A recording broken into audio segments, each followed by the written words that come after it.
Hey everyone, welcome back to Play Casket with another episode of Your Turn, and this week, not too much was going on. There's some interesting little bits that came up, but nothing too heavy. We're just going to kind of break down a couple things that we did find interesting out of this lull period before the holiday season and shopping and all the other craziness. Let's go ahead and start with one of the weird hot ticket items that are coming out. Supposedly, Steam is doing a revision of their Steam Deck. So Steam Deck 2, or at the very least, that's what they're calling it. They asked one of the management, and for the most part, they just kind of gave like a vague answer. But the TLDR is, it seems like it'll be not as powerful, or maybe weaker, and more optimized. So So the TLDR basically is it'll be a Steam Lite. A Steam Lite, yeah. Well, from what we did cursory research. From my understanding, it won't be like, when we're saying Steam Lite, we're not thinking like the way the Switch Lite is. Like, it still runs, but it has like a lot of technological boundaries that kind of restrict it, but kind of streamline it. So you can't do as much modding to it. You can't do much changing to it. It's basically designed as kind of like a plug and play. Yeah, basically. So you turn it on, everything works, so that, little Jimmy could be rough with it, but don't have to worry about upgrading the RAM. I don't know, dude. A couple $100 for Jimmy to be rough with it would piss me right the hell off. Oh, come on. Everybody pisses $100 now, so. Oh, my God. Well, yeah, we piss our $100 off for just one egg nowadays. Thanks, economy. But yeah. No, I think it is more streamlined for a lot of the people who look at the Steam Deck and go, this is too complicated. Yeah. I think that's what the main market is, but I think there's other hidden agendas in it. Not necessarily something nefarious. For one of the things is, for a system manufacturer, Nintendo, Sony, Microsoft, Sega, Atari, all of them technically, on a technical level, are somewhat responsible for what happens to their product, or what can be used by using their product. And with game systems being more and more connected online, if a company uses, or if somebody uses the company's video game system to hack or cause like data leaks or DDoS attacks and stuff like that, if the company becomes aware of it and doesn't act on it, it becomes a liability on the company itself. So if they're like, oh, yeah, we knew that leak, but we were hoping that nobody would use it this way, it could end up falling on them. So they're using this to cover their butts, basically? Basically, I think it's a legal ramification where, like, with all that modability in that first go-around, we should probably avoid letting them do X, Y, and Z, to prevent them from being able to do A, B, and C to other people. And that's the whole reason why when people do homebrews on like the Wii U, the Wii, and the Switch, they tell you deliberately, do not ever put your system online. Because Nintendo basically likes to do a little internet vibe check that if it's not up to par that their system's doing fine, they basically brick the system. Okay. And they've done it remotely multiple times. And I know there's a lot of people that are like, oh, that's horrible. That's my system. I own it. You should. The thing is, the problem with that is the patents and the designs and the philosophy and the programming that's built into those systems still belong to Nintendo.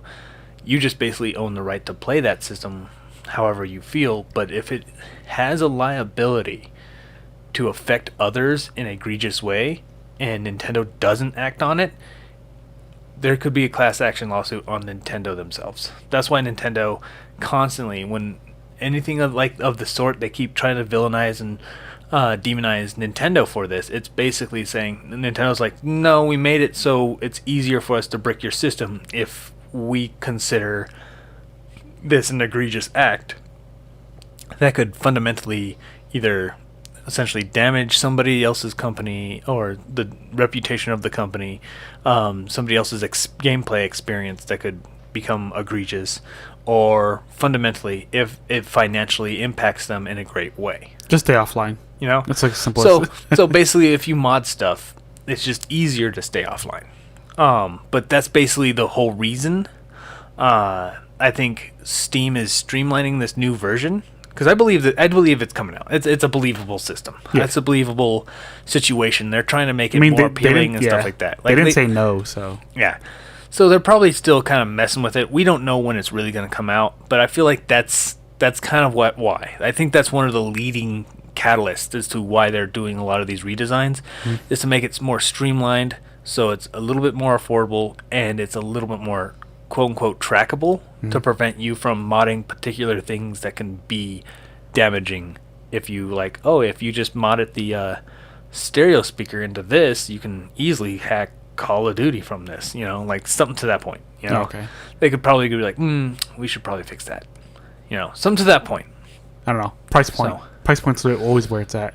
Like, you want it to be easy. Everybody, like, the first thing everybody does when they get a Steam Deck is upgrade the memory. And the thing about the Switch is that you buy it, and then you put the game in and it works. We do gotta understand that the market that the current Steam attracts to. Yeah. Like, just upgrading the memory, it doesn't no mom and pop is gonna buy it and go, oh yeah, the memory's bad, we'll just upgrade it. Yeah. The people who are buying it are fully aware what type of system they're getting into. Yeah. Like, let's be real here. And Nintendo, more or less, is still selling a Switch, which is still considered, by and large, just like any game system, a toy. The Steam Deck is not considered a toy.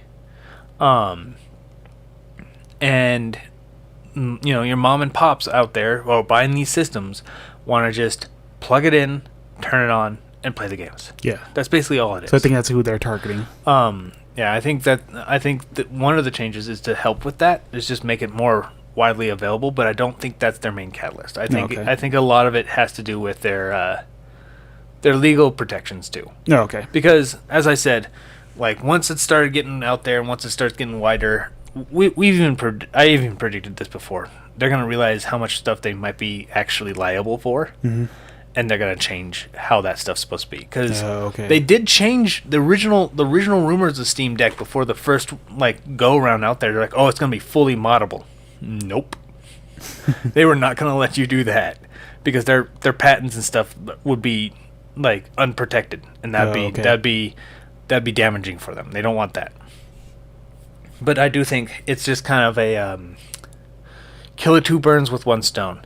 It makes it a little bit more affordable, but I don't think every mom and pop's going to be like, oh yeah, this system, I could definitely buy this for Jimmy, when the Switch is literally still just $120 right there. Yeah. You know what I mean? No. The dude who's going to buy that new one is probably going to be buying it for their little brother who's now 13 and they're a PC gamer, master race type guy. And they're like, yeah, you need to get a PC, guys. Or it's probably going to be used kind of for emulation. You know what I mean? Yeah. It's gonna be their pirate ship, more or less. It's gonna the version 1.0 is for their Witcher 4s and their Starfields as soon as they could get time to put on it. And then the small one, yeah, that carries all of my GameCube game library. I think that's what's gonna really happen. I think that's the end result. I don't think it's gonna be intended though. Okay. So, but yeah, no. What do you think about it though? Are you gonna be hyped? Are you gonna get it or anything? I'll be hyped. I always love my handhelds, but it's gonna be like a whole different type of console war where the handheld wars, I guess. Because you see everybody else coming out with their own kind of handhelds. Crap, was it Logitech? I don't know. Yeah. It'll be these guys right here. Yeah. Remember the Nokia N-Gage side talking? That was good times, man. Dude, the memes that came out of that were the most premium stuff that has ever happened. And it's funny because there's people actually looking back at the N-Gage and are like, were we wrong? No, we were all dead right. That was horrible. I don't know why anybody would ever make that. It's like, we were wrong about the N-Gage. Nobody was wrong about the N-Gage. Nobody liked it for that specific reason. It is stupid. Well, you have to like open up the back, take out the battery, take out your game, and then put the new one in, and then put the battery and put the back on. Yeah, there's a lot of weird extra steps for just about everything. But as far as like this portable war, I know people are going to be like, oh, you're just being a fanboy. I think Nintendo has had enough with the portable war that they can probably do it a lot better than anyone else. Yeah. Like, let's be real here. They've been doing it since the Game Boy, you know? Yeah. And they've been crushing it. What was it? It was the original Vita that was, like, dominant in power and, like, fidelity and battery life and all that. And then, like, Nintendo just goes, Pokemon Black and White 2? And then suddenly, the Vita what? Like, even, like, that's all they have to do. It is, and literally the 3DS was just so tiny in comparison, so weak and frail comparison, and like people were even used to it. He's like, oh yeah, somebody's gonna stomp them out because this whole power pissing contest is all what people think matters. Yeah, which is funny. They're still trying to make that argument, while the PS5 and the Xbox X are still struggling to sell now. Yeah, and everybody's talking about the PS6. Like, well, the future of the PS6, how's it gonna be? It's gonna be great, man. Really? What about the games Dude, for the PS5? you can't even get the PS5 to fly off the shelves. Like, what makes you think a 6 would be a great idea right now? Do you think it's just gonna reset and people are gonna forget how bad the PS5 and Xbox X is struggling right now? Where are the games? Yeah. Like, where are the games? And there'll be people out there that are like, oh, well, there's these games. I'm like, dude, they did that with the PS3. Remember when the PS3 came out? It was like, oh yeah, you know, Metal Gear Solid. Once you get that game, once that game comes out, all the games are going to just start flowing, man. Just start flowing. A year into the system is when that game came out. I got it, and there was no other games that were coming. Like, you know, the PS3, first 3 years were pretty barren. Yeah. Like, the PS3 was rough, yeah. dude. And it wasn't until its end life that it actually started getting more support. Well, on top of that, development for it was so bad. Yeah, I heard it was hell to activate. Well, it closed. It was one of the catalysts that helped close 5 major publishers. One of them being the original THQ. Yeah. Like, imagining, and THQ was a pretty dominant force at the time. You know, imagine doing one of those companies, and then you die because you think we can just put stuff on the PlayStation because PlayStation sells everything because reasons, I guess, you know. And it turns out nobody really buys anything except for graphically fidelity PlayStation stuff. Yeah, you know, and nobody wanted to buy quote unquote kiddie stuff anymore. And back then, when the Wii was popular, anything that was touched the Wii first was tainted kiddie stuff. Like, it's a stupid argument. But that was exactly the argument they were using. You know? And people keep talking about how the Switch needs to be more powerful, for instance. When Nintendo was doing power stuff, they were like, oh, that system's for kids. Buy our Call of Duty, choo choo choo. You know? Like, it was so stupid. And that was the argument. Is nobody wants to buy a kiddie console. Like, it's so stupid. And then now you looking back, now you see a lot of people trying to collect those games too. It is tragic to watch. And how GameCubes are like so expensive. And look at the HDMI, or was it not the high definition cable? It's like $200. Mm-hmm. Well, on top of that, me and Kevin had a little talk about it too. We were talking about the PlayStation, Persona 3 portable and stuff, right? Mm-hmm. And the problem was there's a lot of games like the Persona series and stuff like that is rare, but it's cheap right now. And one of the reasons for that on the PS2, people keep saying, just buy those games on the PS2, it's going to be so much cheaper. Right now, yeah, if you could buy that, that's cool. And if you have a PS2 that works, that's even better. The thing is, there was so many PS2s that sold that games that were even niche sold a lot, right? Just by nature of it. Mm-hmm. But the problem with that is as time moved on, the PS2 systems started failing. Like they have an incredibly high failure rate right now. And because of that, that leaves a lot of dudes, a lot of collectors just with games they can't even play, so they sell the games, which then just all stockpile, which then people want to try to basically liquidate. So if Retron or somebody else makes a system that can read a PS2 game, all those games that are $5, like the Persona series and all that, holy crap, that shit's gonna go up so high and so fast, okay. because then everybody's gonna immediately start picking that stuff up again. The only problem is the people who are buying these games, most of them might not even have anything to play it on, or their system has a high chance of just crapping out. Yeah. So that fundamentally is what makes those games cheaper. Well, shit. So, for all you collectors out there, if you want a couple of those rare PS4 or PS2 games, start collecting them right now, because they're going to eventually hit this point where Retron makes something that can read them. Pretty cool. And it's going to, well, I think it's going to be ridiculous that Retron will probably make a system that can run better than the PS2 did. Let's be real, the PS2, as cool and edgy and, awesome as it was, it really didn't run very well, even when we originally had it. Yeah. Let's be real here. Oh, okay. It didn't. And when I look at that, when I look back at stuff, it's like I did play a lot of it, but it didn't run well. The GameCube was running pretty smoothly. I think I burned out one of my GameCubes that could spin the disc and stuff. And that was another thing. There's more people who can actually repair a GameCube than there is that can repair a PS2. That's another tragedy right there. How do you get that? How do you even get that? With so many PS2 consoles sold out there, not many people know how to fix them. Yeah. You'd think that there'd be more. I've seen the Frankenstein GameCubes are pretty cool. Yeah, that's kind of crazy, dude. Like it's definitely a different beast altogether. But Steam Deck too, yeah. Yeah, Steam Deck. I don't know where that ties to, but yeah, that. But no. Price point, I guess.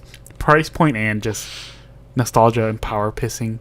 Yeah, the power pissing contest I think is a whole point is why so many of these systems are just struggling. Yeah. So the portable racing and comparison and stuff, Nintendo's probably still going to dominate it. Price point Because and software. That's like the most important things. Because if it's cheap, people are willing to adopt it.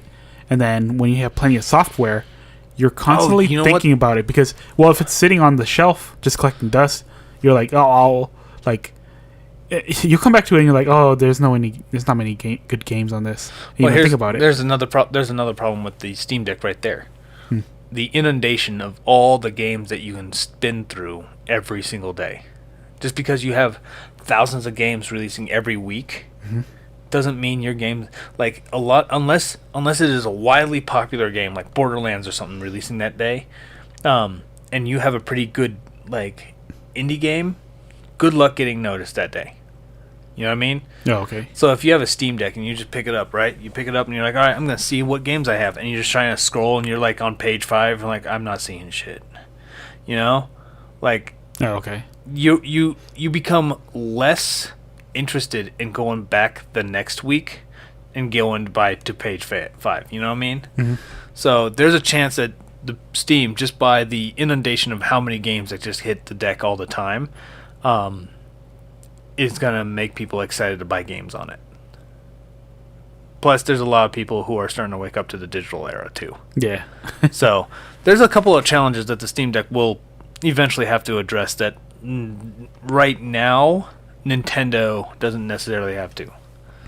Oh, okay. They could literally have a game that says, Pokemon Scarlet and Violet just sit on the shelf and be like, oh shit, I didn't realize that was out for the Switch. People will buy it. There's people out there that are like that.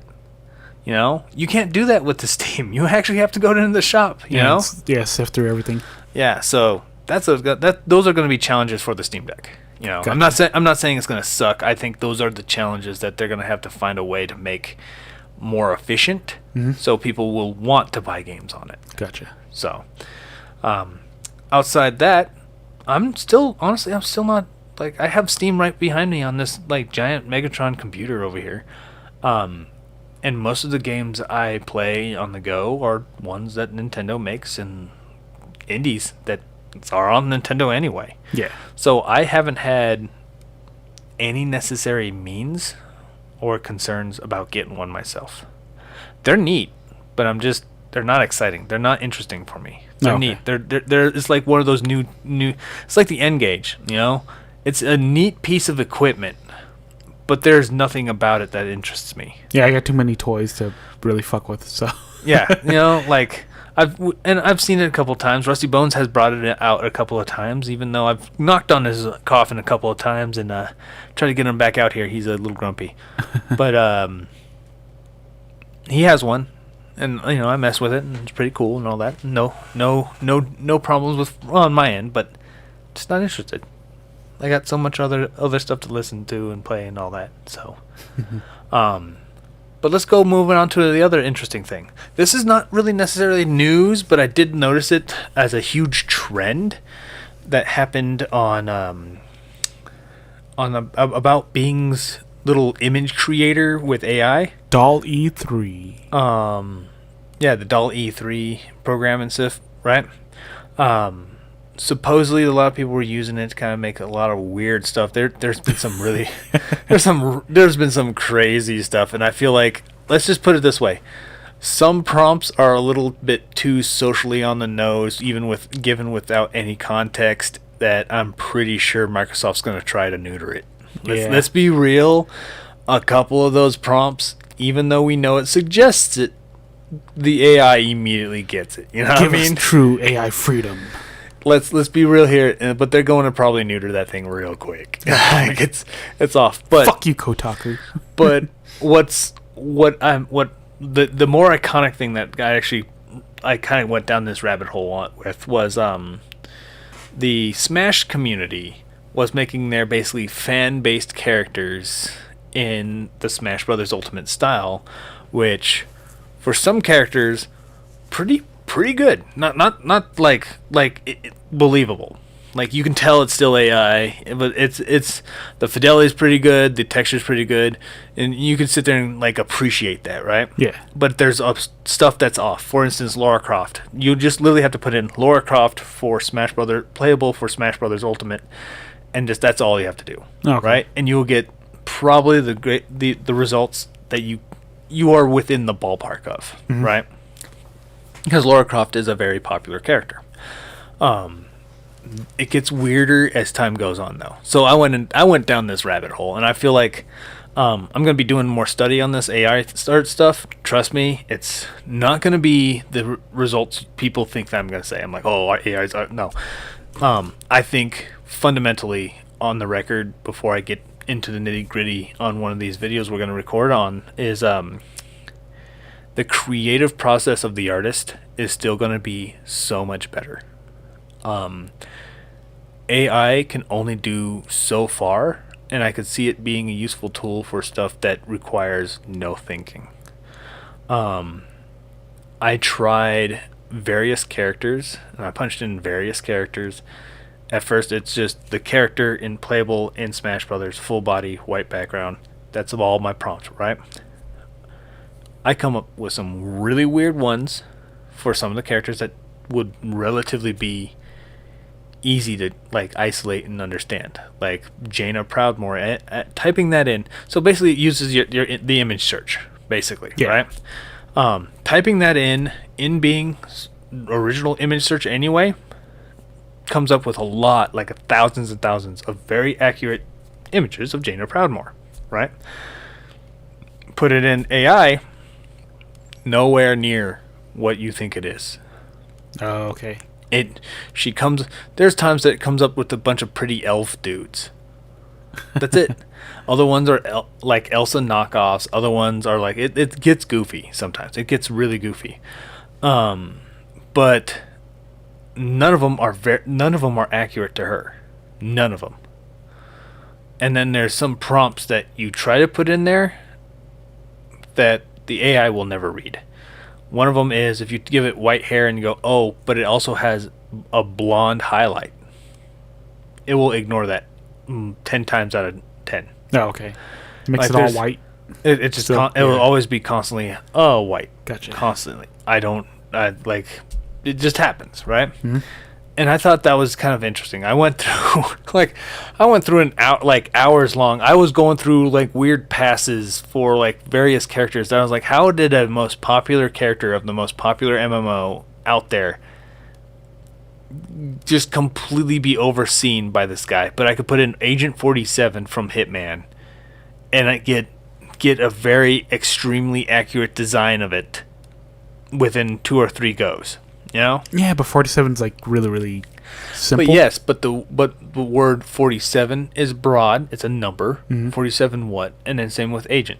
And that's the thing I've noticed with a lot of it is like when you punch in, like for instance, going back to the Jaina Proudmoore thing, the moment I add World of Warcraft to it, it will pull anything from World of Warcraft. There will be times randomly she just has troll tusks on a human.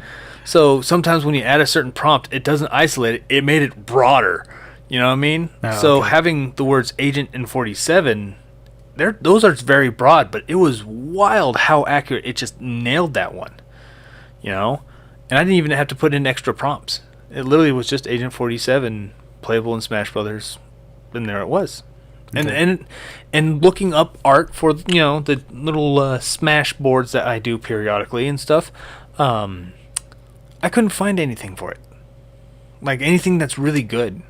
So what the hell were they referencing? Like that's the part that like baffled me too, you know?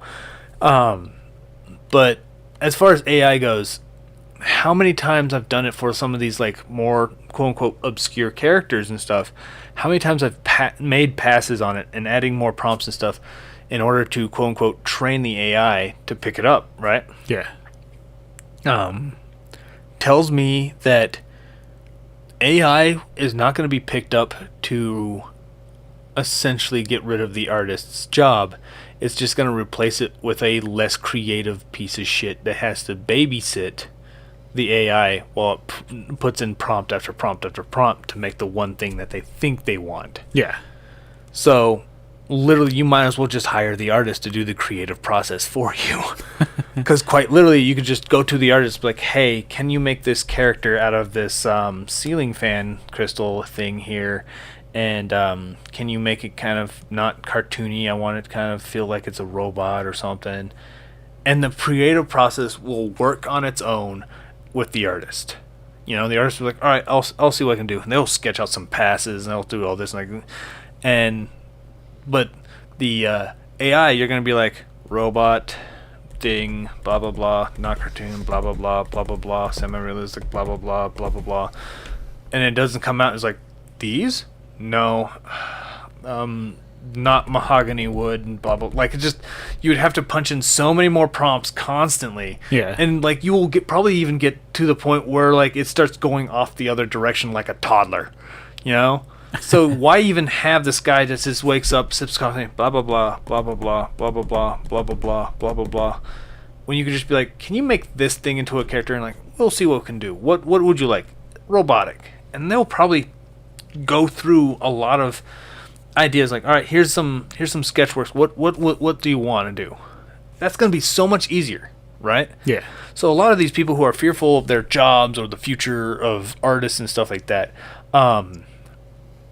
the chef, a professional chef, was never worried about a burger flipper's job getting replaced by a machine. Only the people who worked at Burger King were worried about that. Yeah. You know, when you think of it that way, it makes better sense. Ultimately, still fuck AI. I don't really care much about it. It's really interesting tool to mess with, and I think it's good for like times like if you're trying to populate an area with a forest or something, stuff that don't require much iconography and stuff, you know, stuff that requires little to no thinking and little babysitting of prompts, just like make trees on not path. There you go, trees. You know? Okay. Yeah.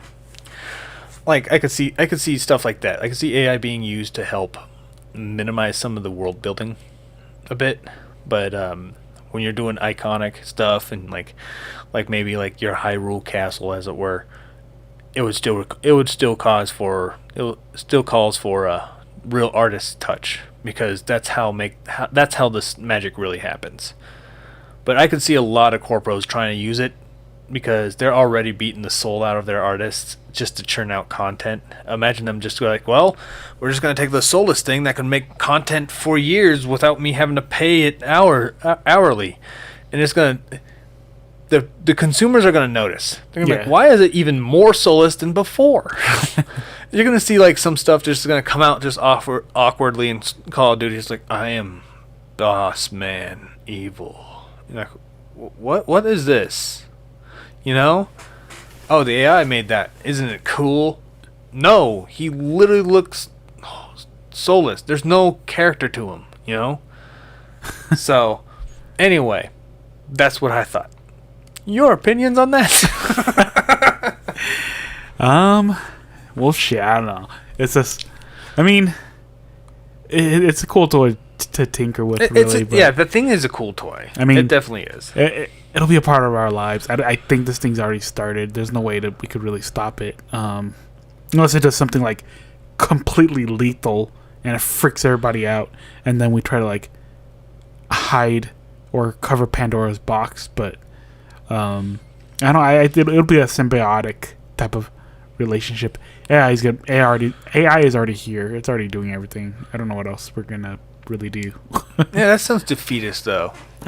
Well, I mean, the artists might as well just give up. They're here. You might as well just live with it. No, what I mean is like it'll be a part of our lives now. I don't know. Yeah, no, part of our I could see that, but a lot of people are worried that it's replacing like really critical roles and like the design like I said, philosophy. I don't think it will. Like it's like building a kit versus sculpting a statue. Mm-hmm. Those are two completely different things. Mm-hmm. So it's something similar to like that too.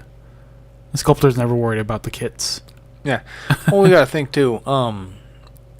The people who use kits, more or less, it's all pre-made for them. Yeah. The result is going to be the same every time. Yeah. And then you can adjust that. You can get that final product, and then you can adjust it, add scrapes and all that.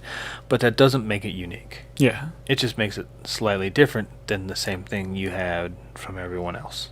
So sculptors, you don't have to worry about anything. Yeah, you could literally like imagine a dude pulling out like a Gundam out of fucking marble. You know? Yeah. Like how do you get that? You know? Hell, how are they able to make a lot of those like textures and stuff like that with like the wrinkles in blankets and robes and stuff? Like when you start like really thinking about it, it's like, wow. We depleted as a society, guys. Like we really did, you know, and it blows everyone's mind. But yeah, no, I think AI is going to be around. I do think a lot of corporations are probably going to try to use it as a way to just escape from having to pay artists. They're like, oh no, we're just going to churn out this stuff from here. It's awesome. They probably do it better than most writers right now. Oh, dude, I'm pretty sure because most of the writers are robotic too. Yeah. You know, like they always the self inserts, always the self inserts, dude. Ugh. Anyway, I think we should stop there before I rant on it again. I'm gonna get into it. I'm gonna be writing up a good script on this. Actually, I feel like it'll be a good video to kind of really dedicate ourselves to. Yeah. But I'm gonna stop there. I would like to thank you all for listening in. If you like our content, feel free to like, subscribe, and share. And as always, we will see you on the other side. Hey everyone, this is Paraka. And Ghost. I would like to say thank you for listening to our podcast. If you like our content, give us a thumbs up. Subscribe and share our video with your friends. You can also follow and support us on other social media such as Minds and Rumble. Links in the description below.